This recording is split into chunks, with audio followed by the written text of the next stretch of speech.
नमस्कार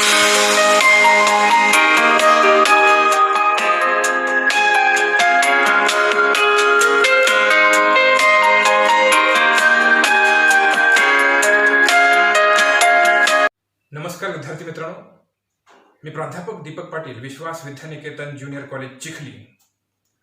यावर्षी माझ्या यूट्यूब चॅनलच्या माध्यमातून इयत्ता 12वी इंग्रजी या विषयाच्या प्रत्येक घटकाच्या पिनपॉइंट नोट्स देण्याचा माझा मानस आहे. महाराष्ट्रातील जास्तीत जास्त विद्यार्थ्यांना याचा जर फायदा झाला तर त्याचा मला मनस्वी आनंद होईल. त्यामुळे माझा पाठवलेला हा व्हिडिओ पहा, आवडला तर लाईक करा, शेअर करा, कॉमेंट्स करायला विसरू नका आणि मी पाठवलेला प्रत्येक व्हिडिओ तुमच्यापर्यंत पोहोचावा अशी तुमची अपेक्षा असेल तर माझ्या चॅनलला सबस्क्राईब करा. धन्यवाद.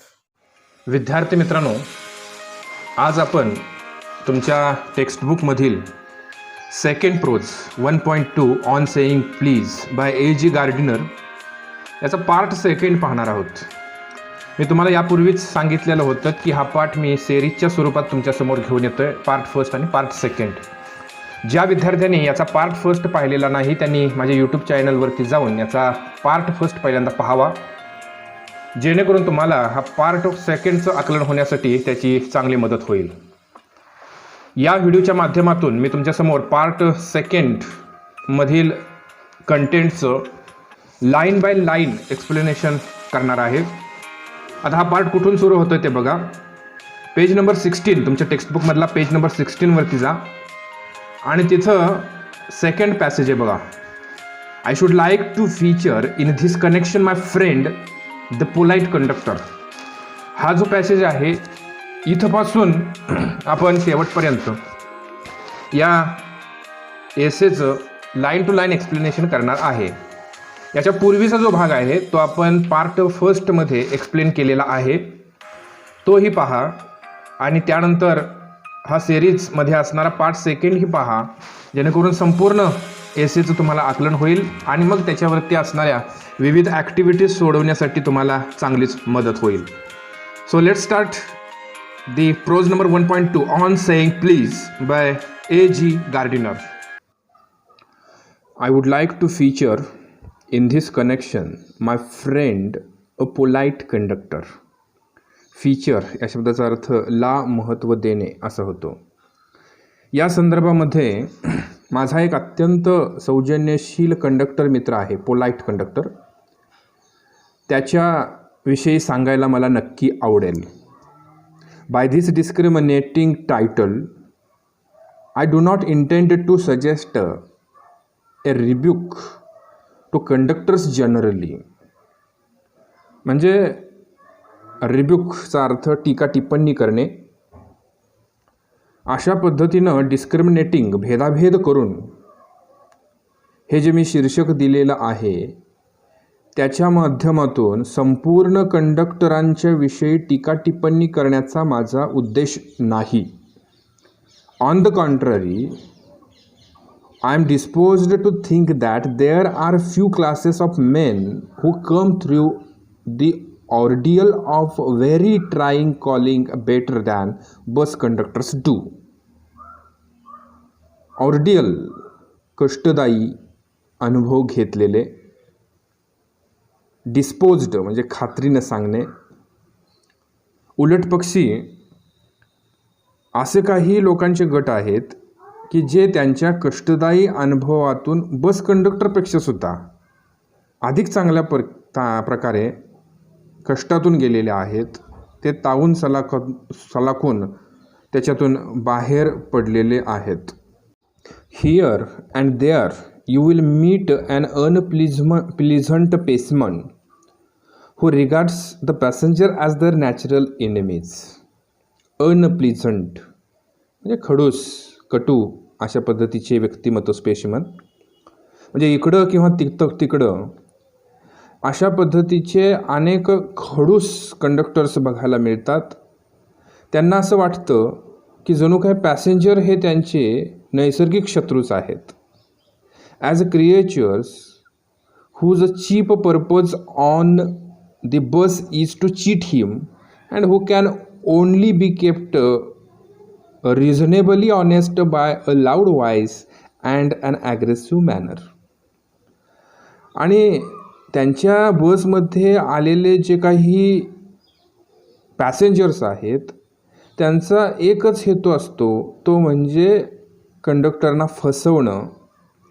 आणि त्यांना जर प्रामाणिक ठेवायचं झालं तर लाऊड व्हॉईस म्हणजे मोठा आवाज, आपला आवाज वाढवायला पाहिजे आणि ॲग्रेसिव्ह मॅनर, आपण ॲग्रेसिव्ह व्हायला पाहिजे असं त्यांना वाटतं. But this type is a rarer than it used to be. परंतु हल्ली अशा पद्धतीची लोकं फारच कमी आहेत, दुर्मिळ आहेत. पूर्वी तशा पद्धतीची लोकं होती, पण हल्ली ती दुर्मिळ आहेत असं या ठिकाणी लेखकाला म्हणायचं आहे.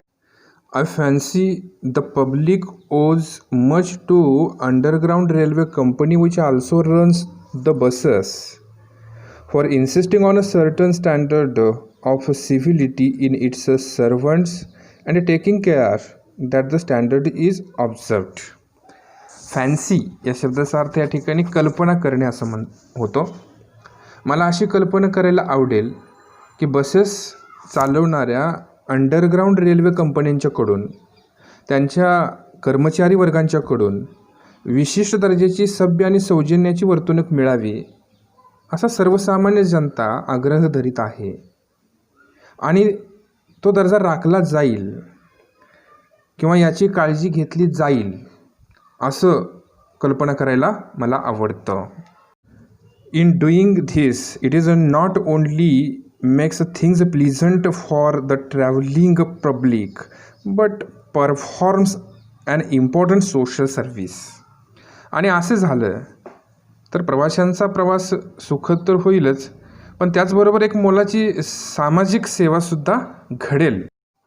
It is not therefore with any feeling of unfriendliness to conductors as a class that I pay a tribute to a particular member of that class. Pay a tribute म्हणजे सलाम करणे. आणि म्हणूनच इतर सर्व कंडक्टरांच्या विषयी कोणतीही अपराधपणाची भावना मनामध्ये न बाळगता मी त्या एका विशिष्ट कंडक्टरला सलाम करू इच्छितो असं लेखक म्हणतोय. I first become conscious of his existence one day when I jumped onto a bus and found that I had left home without any money in my pocket. म्हणजे कॉन्शियस म्हणजे जाणीव होणे, एक्झिस्टन्स म्हणजे अस्तित्व. मला पहिल्यांदा त्या कंडक्टरच्या अस्तित्वाची जाणीव झाली किंवा त्या माणसाच्या अस्तित्वाची जाणीव झाली जेव्हा एकदा मी उडी मारून बसमध्ये चढलो आणि मग त्यावेळी माझ्या लक्षात आलं की I had left home without a money in my pocket, की मी घरातून बाहेर पडलेलो होतो, ते खिशामध्ये पैसे न घेता बाहेर पडलेलो होतो. Everyone has had the experience and knows the feelings, the mixed feelings. प्रत्येकाला असा कधी ना कधी अनुभव आलेला असेल आणि या भावनांमध्ये प्रत्येकजण कधी ना कधी गेलेला असेल. अशा पद्धतीच्या संमिश्र भावना प्रत्येकानं अनुभवलेल्या असतील. Which the discovery arouses. आणि मग त्यामुळं मला एक शोध लागला. You are annoyed because you look like a fool at the best and like a knave at the worst. खरं तर तुम्ही चिडलेला असता. अनॉइड म्हणजे चिडलेलं असणं.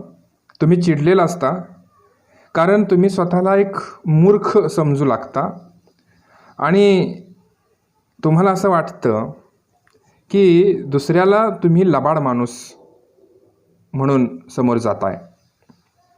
You would not be at all surprised if the conductor eyed you coldly as much as to say yes I know that stale out now then off you gate.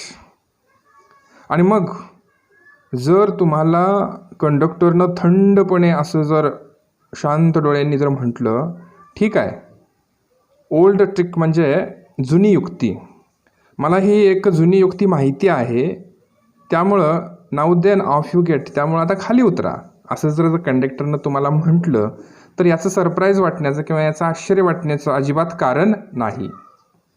And even if the conductor is a good fellow and let you down easily, आणि समजा की तुम्हाला त्या कंडक्टरनं खाली उतरवलं आणि तो conductor खरोखरच सभ्यग्रस्त असेल, चांगला माणूस असेल आणि त्यानं सहजासहजी तुम्हाला खाली उतरवू दिलं, you are faced with the necessity of going back. तर तिथून तुम्हाला तुमच्या घरी परत जाण्याची गरज आहे. And the inconvenience perhaps of missing your train or your engagement.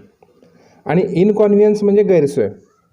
तुम्ही खाली उतरल्यानंतर तुमची गैरसोय तर होणारच आहे. कदाचित तुम्हाला तुमची ट्रेन पण मिस करावी लागेल, किंवा मग तुम्ही एखादी अत्यंत महत्त्वाची अशी एंगेजमेंट या ठिकाणी एखादी मीटिंग किंवा एखादी भेट या अर्थी शब्द आला आहे, किंवा तुम्ही जर एखादी अत्यंत महत्त्वाची मीटिंग ठेवलेली असेल तर ती मीटिंगसुद्धा या ठिकाणी तुम्हाला बुडवावी लागेल किंवा ती तुमची चुकणार आहे. Having searched my pocket in vain for stray coppers. Vain या शब्दाचा अर्थ निष्फळ किंवा व्यर्थ, स्ट्रे या शब्दाचा अर्थ भरकटलेली, आणि कॉपर्स या शब्दाचा अर्थ सुटी नाणी असं होतो. म्हणजे खिशामध्ये काहीतरी भरकटलेली सुटी नाणी सापडतील याच्यासाठी मी माझा किस्सा सर्च केला, शोधला, परंतु तो प्रयत्न वेन ठरला, निष्फळ ठरला. And having found I was utterly penniless. आणि माझ्या लक्षात आलं, पेनीलेस म्हणजे कंगाल असणे, आणि माझ्या लक्षात आलं की मी पूर्णपणे कंगाल आहे. I told the conductor with as honest a face as I could assume that I couldn't pay the fair. म्हणजे जेवढं माझा चेहरा प्रामाणिक करता येईल तेवढा मी केला आणि त्या कंडक्टरला सांगितलं की I couldn't pay the fare, भाडं. मी काही माझ्या प्रवासाचं भाडं देऊ शकत नाही. And I must go back for home. आणि आता मला घरी परत गेलं पाहिजे पैसे आणण्यासाठी. Oh you needn't get off, that's all right said he. अहो तुम्हाला काही खाली उतरण्याची गरज नाही, जे काय असेल ते ठीक आहे असं तो म्हणाला. All right said I, but I haven't a copper on me. मी सुद्धा म्हणालो बघ ठीक आहे, पण माझ्याजवळ देण्यासाठी तुम्हाला देण्यासाठी एकही नाणं नाही आहे. ओ आय शल बुक यू दाव, ही रिप्लायड. ठीक आहे, असं असलं तरीसुद्धा मी तुमचं तिकीट काढतो असं तो म्हणाला. Where had you want to go. तुम्हाला कुठं जायचं आहे असं त्यानं प्रश्न विचारला. And he handled his a bundle of ticket with the air of a man who was prepared to give me a ticket for anywhere from the bank to हाँगकाँग. म्हणजे बघा त्या कंडक्टरचा दिलदारपणा या ठिकाणी मला जाणवला असं त्या लेखकाला म्हणायचं आहे. आणि त्यानं त्याच्या हातामध्ये असणारं तिकीटचं बंडल अशा पद्धतीनं हवेमध्ये हलवलं की तो मला कुठलंही तिकीट द्यायला तयार होता. जणू बँकेपासून हाँगकाँगपर्यंतचं कुठलंही मी तिकीट मागितलं असतं तरी त्यानं ते दिलं असतं. अशा पद्धतीनं त्या कंडक्टरच्या मनाचा दिलदारपणा त्या लेखकाला भावला. I said it was very kind of him and told him where I wanted to go, and as he gave me the ticket I said, आणि मग very kind of him म्हणजे मी त्याचे आभार मानले. त्यानं तसं म्हटल्याबद्दल मी त्याचं आभार मानलं आणि मला जिथं जायचं होतं ते मी त्याला सांगितलं आणि he gave me a ticket, त्यानं मला तिकीट दिलं. आणि मी त्याला म्हणालो I said but where shall I send the fair. आता तुम्ही मला तिकीट तर दिलं, पण याचं मला तुम्हाला भाडं किंवा या तिकिटाचे पैसे मला तुम्हाला द्यायचे आहेत, मग ते कुठं मी पाठवू शकतो. Oh you will see me some day all right, he said cheerfully. त्याच्या चेहऱ्यावरती आनंदच होता.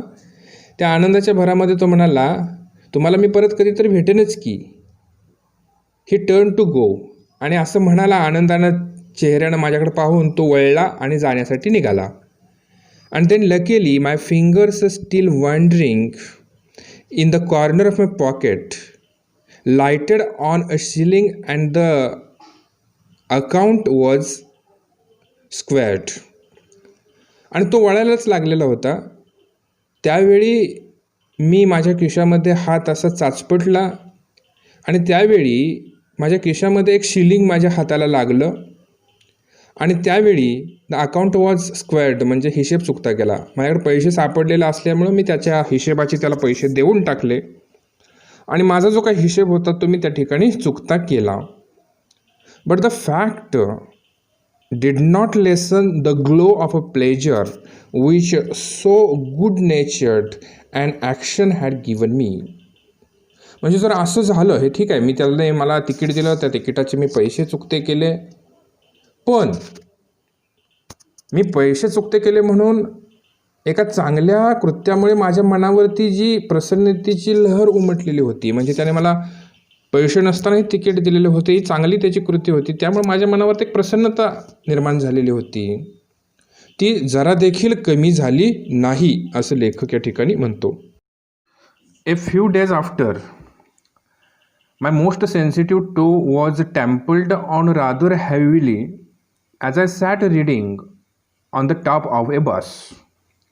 Trampled या शब्दाचा अर्थ तुडविला गेला असा होतो. मोस्ट सेन्सिटिव्ह म्हणजे संवेदनशील, या ठिकाणी दुखणारा असा त्याचा अर्थ घ्यावा. काही दिवसानंतर बसच्या वरच्या मजल्यावरती मी काहीतरी वाचत बसलेलो होतो आणि त्याचवेळी नेमका माझा दुखणारा पायाचा अंगठा जोरदार तुडविला गेला. I looked up with some अँगर अँड मोर ॲगोनी. माझ्या चेहऱ्यावरती अँगर म्हणजे राग, ॲगोनी म्हणजे वेदना, राग आणि वेदना या दोन्ही संमिश्र भावना होत्या. त्या संमिश्र भावनांनी मी वरती बघितलं. अँड सॉ माय फ्रेंड ऑफ अ चिअरफुल काउंटेनन्स. काउंटेनन्स म्हणजे चेहरा किंवा मुद्रा. मी बघितलं माझा मित्र म्हणजे तो कंडक्टर अतिशय आनंदी मुद्रेनं किंवा चेहऱ्यानं त्या ठिकाणी होता. Sorry sir, he set. तो म्हणाला, मला माफ करा sir, I know these are heavy boots. तो म्हणाला की मला माहिती आहे की माझ्या पायामध्ये असणारे हे बूट तसे खूपच हेवी आहेत, जाड आहेत. Got em because my own feet get trod on so much. आणि मी हे बूट घालतोय कारण बऱ्याच वेळेला माझा पाय हा बऱ्याच वेळेला तुडवला जात होता. ट्रोड ऑन म्हणजे तुडवलं जाणे. And now I am trading on other peoples. आणि आता मात्र मी दुसऱ्यांचे पाय तुडवतोय. म्हणजे थोडंसं विनोदात आणि आनंदातच तो असं म्हणाला. Hope I didn't hurt you sir. मला अशी आशा आहे की मी काही जास्त तुम्हाला दुखवलेलं किंवा इजा केलेली नाही sir. He had hurt me but he was so nice about it that I assured him he hadn't. खरं तर त्यानं मला इजा पोहोचवलेली होती, दुखवलेलं होतं, परंतु ज्या पद्धतीनं तो माझ्याशी बोललेला होता, मी त्याला आश्वस्त केलेलं होतं की त्यानं मला दुखवलेलं नाही किंवा त्यानं मला इजा पोहोचवलेली नाही. ॲश्युअर्ड म्हणजे आश्वासन दिले किंवा आश्वस्त केले. After this I began to observe him whenever I boarded his bus. Boarded म्हणजे वरती चढणे किंवा पकडली. त्यानंतर ज्यावेळी मी त्याची बस पकडली तेव्हा त्याचं मी ऑब्झर्वेशन केलं, त्याचं निरीक्षण केलं. And found a curious pleasure in the constant good nature of his bearing. आणि मग त्याच्या स्वभावाचं बिअरिंग म्हणजे वृत्ती, त्याच्या वृत्तीचं मी बारकाईनं निरीक्षण केलं आणि माझ्या हे समजून आलं की अतिशय आनंददायी अशा पद्धतीनं तो होता. He seemed to have an inexhaustible fund of patience and a gift of making his passengers comfortable. Inexhaustible म्हणजे अफाट, पेटियन्स म्हणजे संयम. त्याच्याकडे बघितल्यानंतर असं वाटत होतं की त्याच्याजवळ अफाट संयम होता आणि त्याचबरोबर त्याच्या जे पॅसेंजर होते त्यांना तो अतिशय कम्फर्टेबल वाटेल अशा पद्धतीनं वागत होता. I noticed that if it was raining, he would run off the stairs to give someone the tip that there was a room inside. म्हणजे समजा एखाद्या वेळेस पाऊस पडत असेल तर तो तिथं असणाऱ्या लोकांना सांगत असायचा की आतमध्ये जागा आहे वगैरे. म्हणजे अतिशय छानपणे तो तिथल्या लोकांशी बोलत असायचा. With old people he was as considerate as a सन.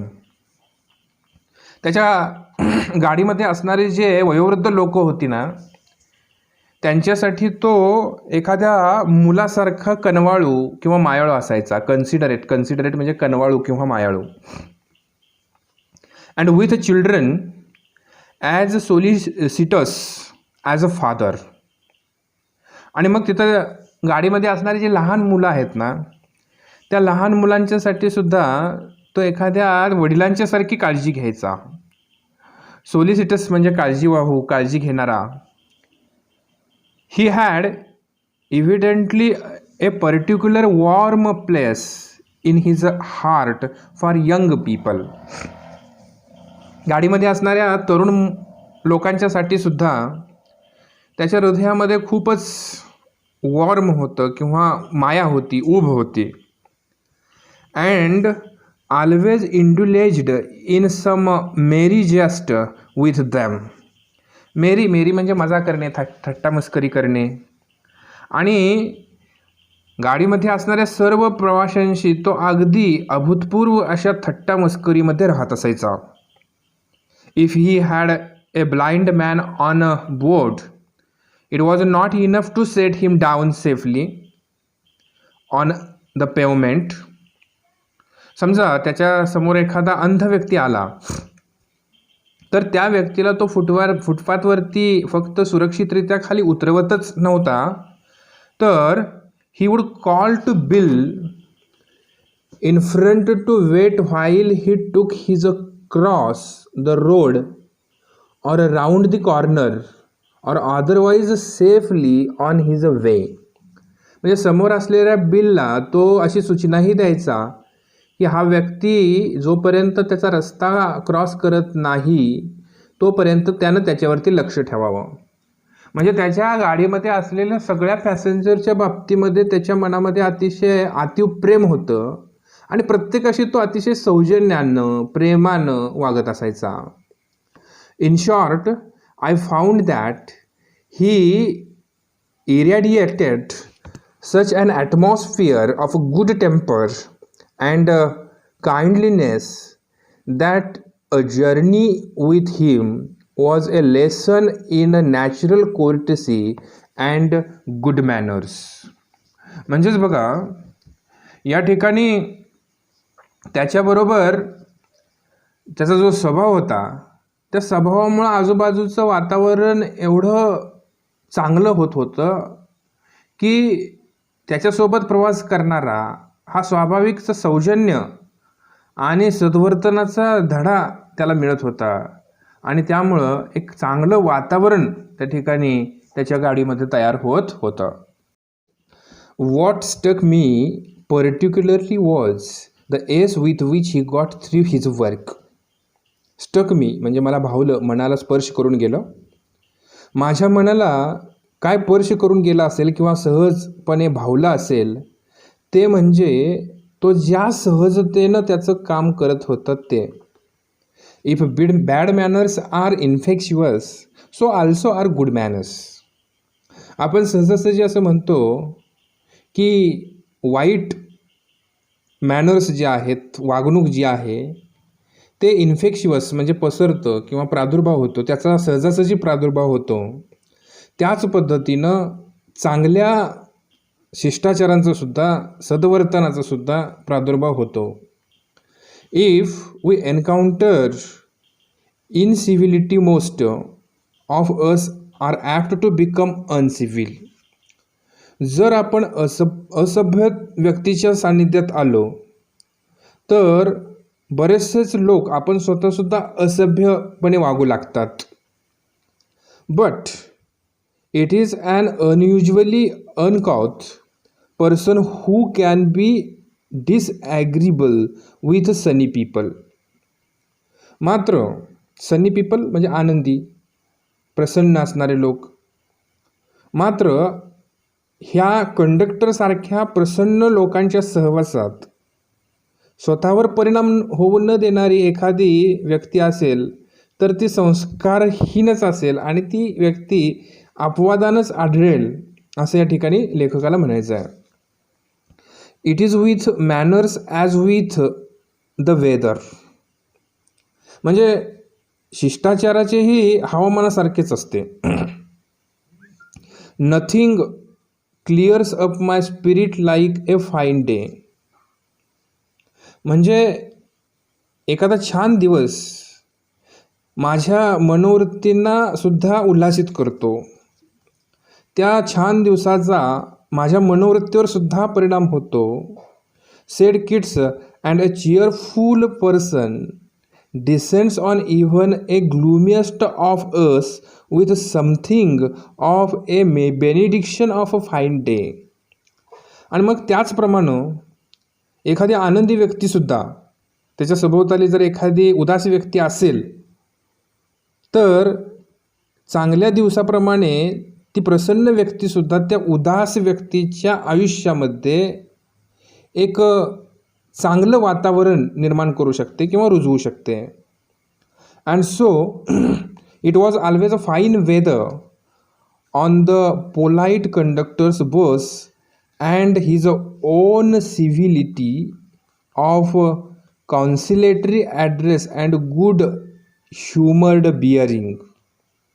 आणि म्हणूनच त्या सुसंस्कृत कंडक्टरच्या बसमध्ये नेहमीच प्रसन्न वातावरण असायचं आणि त्याची सभ्यता, सलोख्याचे वर्तन व खिलाडू वृत्ती ही त्याच्या प्रवाशांमध्ये पसरत असायची. इन्फेक्टेड इन हिज पॅसेंजर्स असं म्हटलेलं आहे.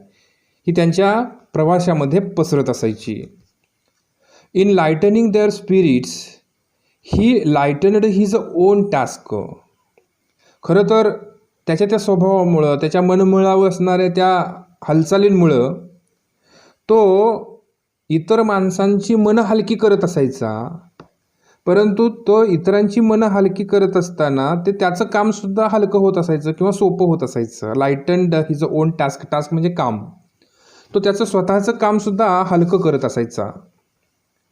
हिज जायंटी was not a awful luxury but a sound investment. आणि म्हणून असं म्हटलेलं आहे की तो ज्या पद्धतीनं राहत होता, ज्या प्रसन्नतेनं राहत होता, ती प्रसन्नता, उत्साह किंवा त्याच्या मनातला असणारा तो भाव हा कधीही व्यर्थ ठरत नव्हता. तर ती खास करून एक अत्यंत महत्त्वाची गुंतवणूक होती असं म्हटलेलं आहे. इन्व्हेस्टमेंट ती त्याच्यासाठी एक अत्यंत आणि सर्वांच्यासाठी एक महत्त्वाची गुंतवणूक होती. I have missed him from my bus route of late.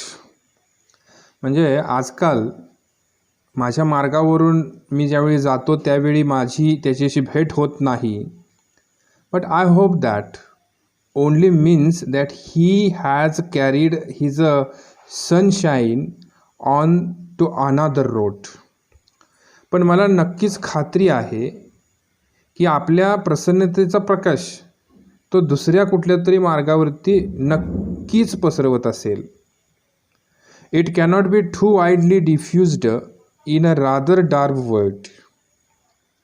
म्हणजेच डार्क वर्ल्ड या शब्दाचा अर्थ निरस जग असं होतो. म्हणजेच मला अशी आशा आहे की या निरस आणि कंटाळवाण्या जगात हा जो प्रकाश आहे तो पसरवणं एवढं सोपं नाही आहे. And I make no apologies for writing a panegyric on unknown bus conductor. आणि त्यामुळं अननोन बस कंडक्टर, माझ्यासाठी अनोळखी असणारा तो बस कंडक्टर, आणि त्यामुळं माझ्यासाठी असणारा हा अनोळखी बस कंडक्टर, त्याच्यावरती मी जरी स्तुतीपर भाषण केलं तरी मी त्याच्याबद्दल अजिबात दिलगिरी व्यक्त करणार नाही. If Wordsworth could gather lesson of a wisdom from the poor leech gatherer on a lonely moor. म्हणजेच वर्सवर्थ नावाचा कवी हा जर एखाद्या गरीब जळवा गोळा करणाऱ्या मुलाकडून आणि ओसाड प्रदेशामध्ये जाऊन जर त्याच्याकडून तो शहाणपणाचं धडं घेऊ शकत असेल तर I see no reason why lesser people should not take lesson in conduct from one who shows how a very modest calling may be dignified by good temper and kindly feeling.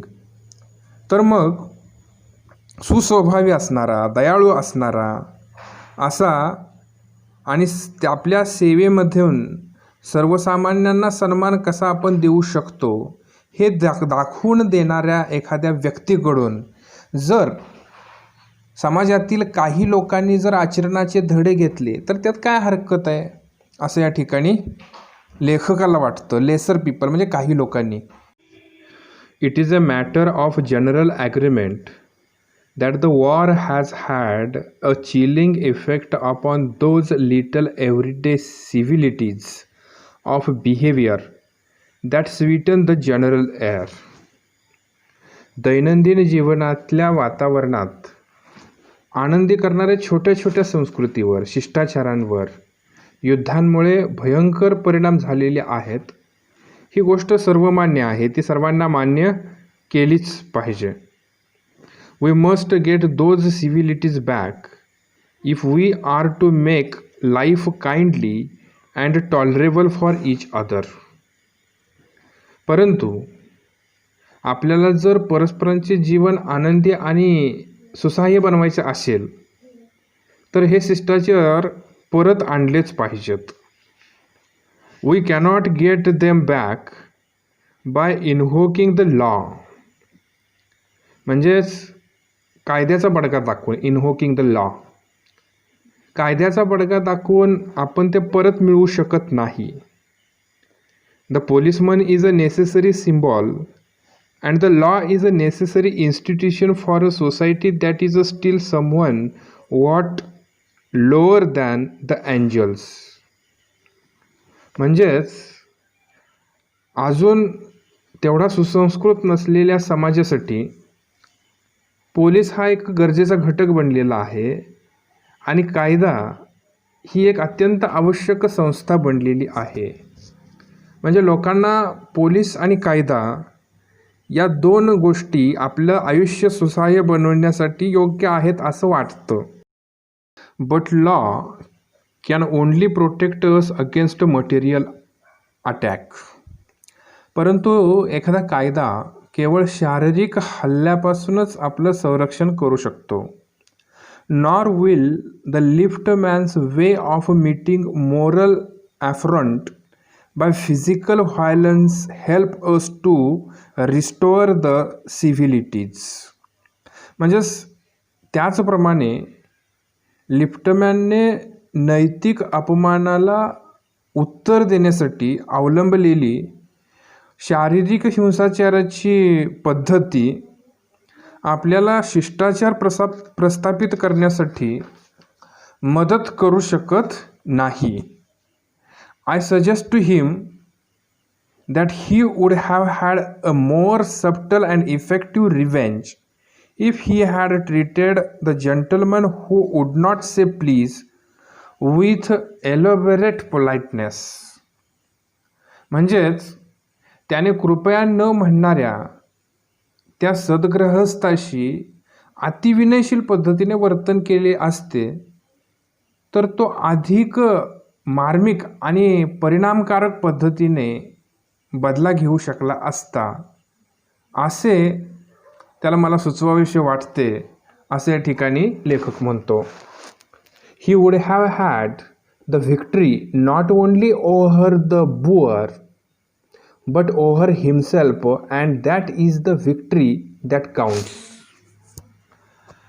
असे जर त्यानं केले असते तर त्यामुळे केवळ त्या उद्धट व्यक्तीवरच नव्हे तर स्वतःवर देखील त्याला विजय मिळवता आला असता आणि तो खरा विजय ठरला असता.